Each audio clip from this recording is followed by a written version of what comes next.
Hello, my name's Oliver Lovley and I'm exhibiting two figure paintings in the Portrait and Life Study section. Here they are, Gordon and Faye, both life drawings, but paintings. And I'm going to do a short demonstration now of how I paint on paper. And this will give you an idea of how I did these, but there's another video of me speaking to Charlie Kirkham about these and the specifics of these.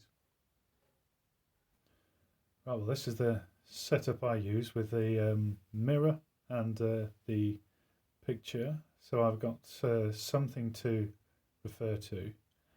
I've got it kind of angled up. I've got a couple of mirrors so that I can actually see myself as myself, and you can see my face as well. So it's a bit of a I've got a multiple areas to watch, and I'm carrying on with this sort of self-portrait. It's kind of inspired by my own face, but what I'm wanting to do is give it a kind of extra bit of darkness with this this next session. This is one picture I've been painting on two separate live videos, and this is kind of the next stage of this. I'm drawn to looking at my beard today. I'm not usually not usually drawn to it as much as the face areas, but I think it's a good way to give the face a bit of shape, to give it some mass in contrast to the background, and the paint sort of sits nicely on the paper, but soaks in places. When you've got a mixture of a thinned down mixture, it does tend to run a bit better, and you can use it as you can see with chunks of shape running down. And this is kind of could be an impression of my hair in a way. And say impression, I'm not sort of going after painting the hair, but if you can use something that is really there in the picture for an abstract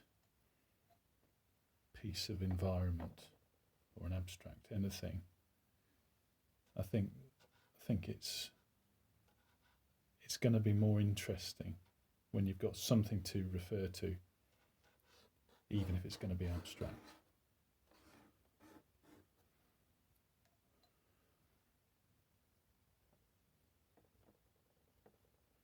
That's certainly what I always find, is when if I refer only to my imagination, then the drawing is limited and much less interesting as far as I'm concerned. There needs to be some reference to real life.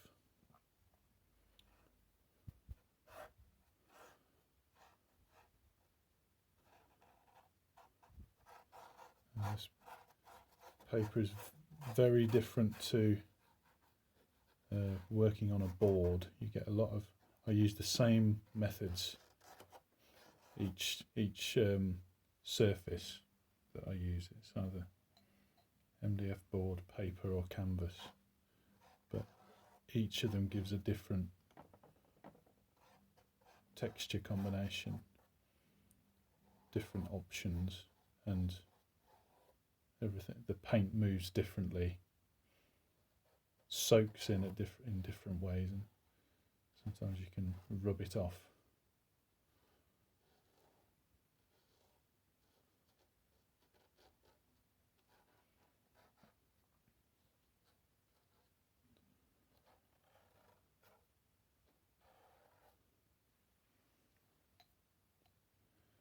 This is just a sort of quick next stage, just to really give you an idea of how I go about things, and it's in big chunky ways like this. This is fairly daring, a daring stage for the picture, just to let the paint run down onto what I've already created here. And this has been with a combination of paint and pencil.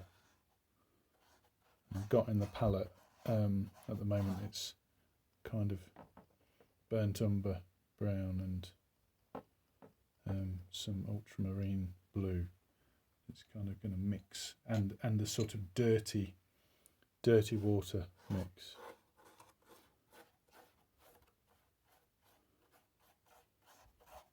And it's a case of building up the layers to create something that I find interesting. And the nice thing is I don't really have, apart from what I can see in the face, this is my plan as I get my running plan. Other than that, it's going to be a face, I know that, but what's going to happen is something I'll be finding out as I work, and I find that to be very interesting, much more interesting than planning everything out move by move beforehand. But I have my collection of marks that I like to make with the paint. I can use those. They're sort of a rundown of very thinned down paint, thick chunks like that one, very fine lines, but I can make up new ones as I go, and it usually goes that way because these rules are kind of not rules.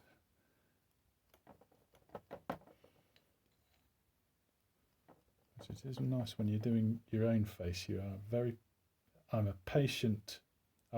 as patient as I need myself to be, and I can move my face around. So if I need to accentuate one line on the face, so to get that line there, see a bit more of that, I can, and I can basically create a new person out of my own face. I've done this in the past with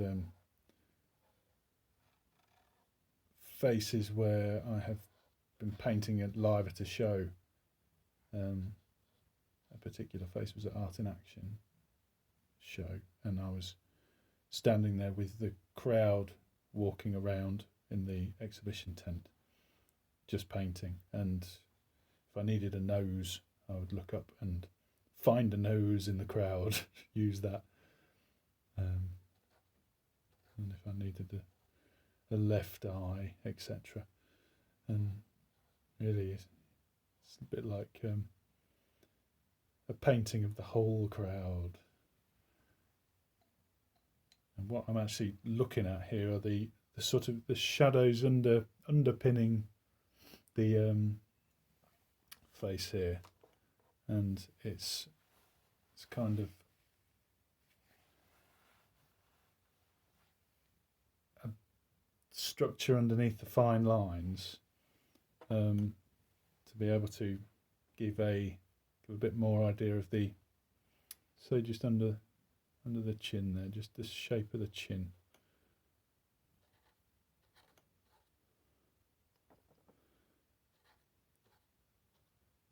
And depending on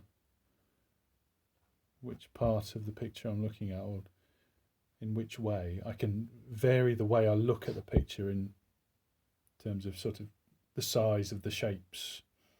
And I'm in kind of mid-zone territory at the moment.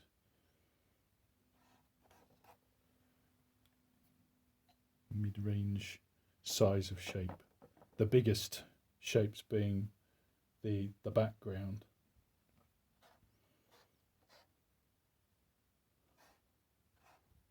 This has been it's always a new problem to solve when I am doing a painting, because I don't know exactly what I'm going to do. I've got to find that out as I go. It's a case of do it and see. And I've been staring at this picture for a couple of weeks now, not exactly sure how I'm going to proceed, but knowing that I want it to change. I want it to look different. And this really has been, it always feels like a sudden leap forward. It has done just by doing this now, but it is, for that reason, it's very nice to actually be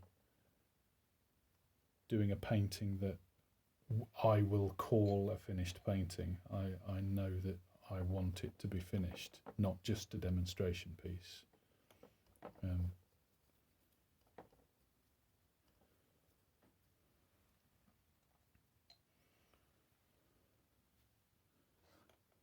Hopefully this gives you an impression of the way I work. My two paintings in the show can be seen in the exhibition, in the faces and portrait section.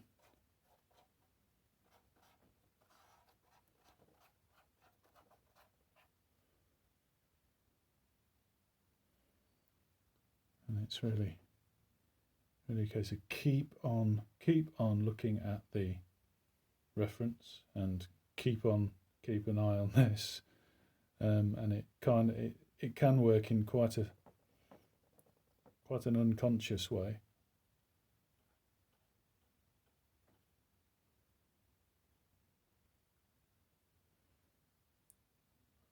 When it gets to this stage, there's more to lose if you've done more drawing. The most important thing is to keep remembering to draw, which means observing what you're looking at. That's what it means to me anyway. Observing what you're looking at and making a translation onto the sheet.